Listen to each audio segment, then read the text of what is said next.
Hot damn, the year's almost over, huh? Gotta put the last Albumpressions out while I still have a chance, man. Between picking up a lot of stuff after the last episode and being a lot busier with big video projects these past few months, I haven't got as much to share as usual, but there's still plenty of cool stuff I need to shove in somebody's face, so this is Albumpressions. Don't stumble. It feels weird that I was as excited for this album as I was. I haven't really loved anything Wilson's put out by himself or with Porcupine Tree since, God, Hand Cannot Erase back in 2015 probably, but the flood of previous singles really got my appetite going, and now that we've got the full thing, yeah, it's easily his best work since 2015. It feels like Wilson taking his best prog instincts and combining them with his best electronic instincts to make an album that only he could. It's still got all the trademarks of a Steven Wilson album, the penchant for atmosphere, gorgeous production, solid melodic sensibilities, though it's not the hookiest album or anything, but there's just a lot going on. Mellower, rattling electronics, a 10-minute King Crimson riff that's the most fun thing he's released in, God, I don't even know, a long synthy ambient piece, lots of weird directions that all mush together surprisingly well. Wilson's lyricism is as cryptic as ever, though a worry about getting old seems to be a constant through line in a lot of it. It's not like blowing me away, but it's a really damn cool listen all the same.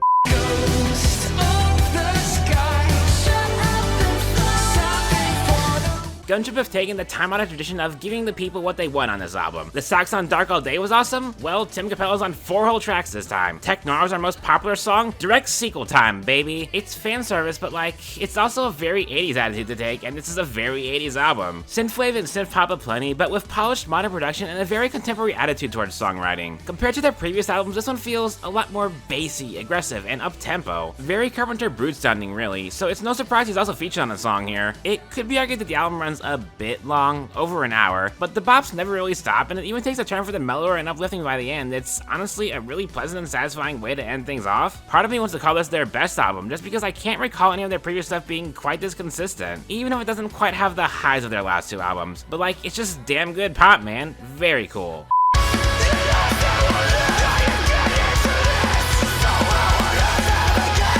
Svalbard are back with another dose of black and screamo, and this time it's, mellower, less aggressive, more melodic, even a bit of a post-metal edge creeping in from time to time. And don't get me wrong, the edge is still absolutely there. This isn't anything close to easy listening, but a lot of the anger and violence of their last album isn't really present on this one, which fits given the lyrical shift. When I Die was a very angry album, lashing out at all sorts of social ills with raw, blunt lyricism. The Weight of the Mask is not that. It's very introspective, self-contained, wrestling with grief and depression, and most prominently, having to put on a fake smile, having to put on a mask to hide how you truly feel and how that wears you down even further. Those emotions weighing you down more and more until they crush you. And how normalized that is. The world doesn't care about your feelings. Suffer in silence. It's bleak, but there's undercurrents of hope throughout, and the music is stunningly beautiful, so maybe not hitting me quite as hard as our last one, but it's still damn good stuff. 'Cause I really wanna know, will anybody ever love me? Oh boy, this album gives me a lot to talk about. So, for starters, does all art need a critic? Like, I mean, okay, so Sufjan wrote this album in the aftermath of and as a direct response to his longtime partner's death earlier this year, wrapping all his feelings of love, heartbreak, and grief into a 40-odd minute package. I legitimately don't know how you can approach an album like this from a critical mindset and have anything meaningful to say about it. The songs all sound the same, the hooks aren't that strong, the mixing, what are we even doing here? What's the point of anything you're saying? An artist bears their soul for the world to see and we're sitting around nitpicking it? What's the value of that? At the same time, if Sufjan had made this album purely for himself, purely as a way to cope with his own loss, there wouldn't be a reason to release it for anyone else to hear. It would have already served its purpose for him. So the mere act of releasing it means that he wants people to hear it, to form their own thoughts on it, to connect with it, which is really the point of most art. So yeah, I mean, I guess that's actively opening yourself up to receive critique, right? It's kind of a paradox. Turning your vulnerabilities into art, the art itself turning around as an opportunity to make yourself vulnerable to critique. I don't really know how to solve that inherent problem, but as someone who's never really been interested in doing the job of a critic, someone who's just here to share my thoughts on art, yeah, I like this one enough, but it's not hitting me quite as hard as I'd hoped either. More than anything, I just hope Sufjan's doing better now. Backbreakers of an evil dead world.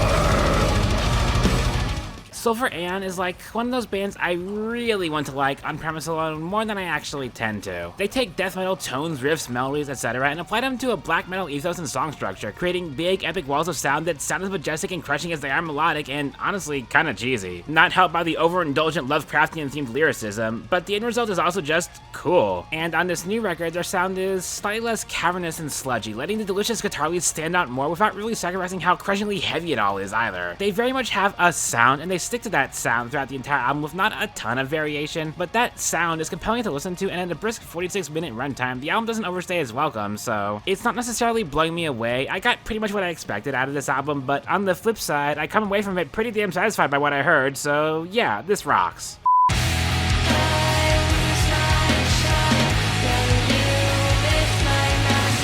Okay, Jesus Christ. So this is the hardcore album of the year, and there's not really any discussion to be had about that. Dreamwell showed their potential back in 2021 with Modern Grotesque, and in my Saddest stream sees that potential crystallized. This thing is nasty and beautiful. More than anything though, it's visceral. Dreamwell have always had a post-rock aspect to their sound, which might be why every last part of this album sounds amazing. From the calmer, dreamier moments to the post-hardcore riffs and hooks to the utterly unhinged, almost mathcore-esque riffs and the crushing screamo breakdowns, and by God, every last one of those individual parts that make up the ever-changing tapestry of this album is fantastic. I'm just in awe more than anything. Jaw-dropping and some of the gnarliest riffs, chills down my spine in its most intense moments, and yet it's tempered by enough moments of beauty that keep it from ever getting too repulsive. It all comes together for an album that's just exactly, precisely what I look for in hardcore and screamo, like it was pulled straight from my dreams. God, it's so good. Seriously, check this one out, now.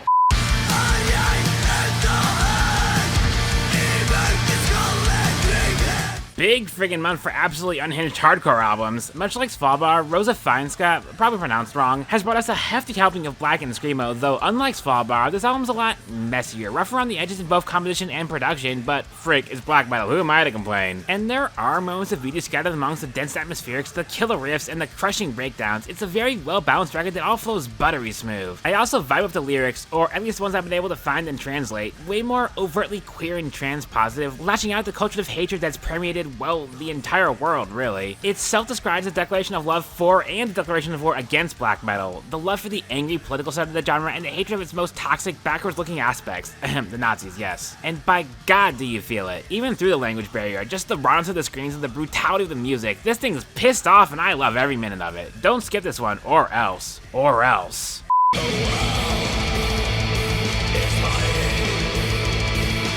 Midnight Odyssey is an interesting case where the albums are always overlong and the sound never shifts all that much, but despite that, I still end up loving pretty much every new album the moment I hear it, and yeah, Fullmoon Madness is no different. My gut instinct is to say that this might be the heaviest Midnight Odyssey album, the most guitar-driven of the bunch at the very least, with the gnarliest riffs and a thick layer of guitar texture soaking throughout the entire album, though the moments of orchestral beauty and synth ambience are still all over this thing. It's as grand and epic in scope as any Midnight Odyssey album, and while not as big a style shift as the Golden Orb, I can't say it sounds exactly like any other previous Midnight Odyssey album either. It's hard to pin down exactly what this album is, given its, 2 hours of atmospheric cosmic black metal, but it's the kind of album to just put on and drift away to for 2 hours, and maybe get a bit lost in the infinite expanse of the universe along the way. Whatever, man. I love it, so.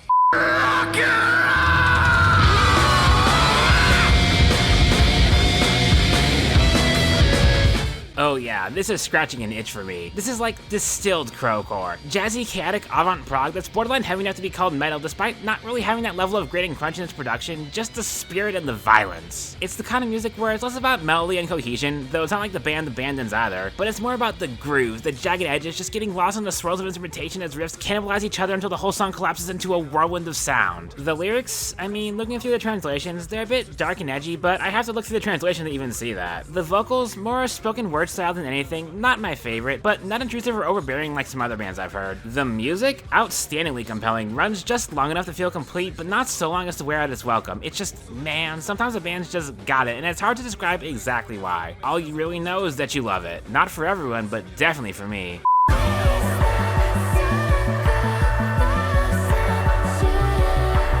And we end this year's album cycle much like we started it, with ponies. Well, okay, Vylet calls this one a mixtape, and I sorta see it. It feels a lot more like a collection of songs painted in an aesthetic and theme rather than the ambitious album-spanning conceptual efforts of her previous works, and it's generally much more low-key and intimate overall. Grounded in a lot of the mellower pop sounds I'm plenty familiar with by this point, though some swings at trap and reggaeton do stand out, and it's not the same song 10 times or anything, it's just a chill but still plenty colorful and dynamic set of songs that are as lushly produced as you'd expect from Vylet. The lyricism is a bit sparse and hard to piece together given its clearly more personal nature, but I feel like the emotions come through all the same, mostly wistful and hopeful ones, even if there's still some lingering bittersweetness from looking back at your past. I don't know if it strikes me as a must listen, but if you're at all on the Vylet pony train carriage, then you probably already know how much you like it.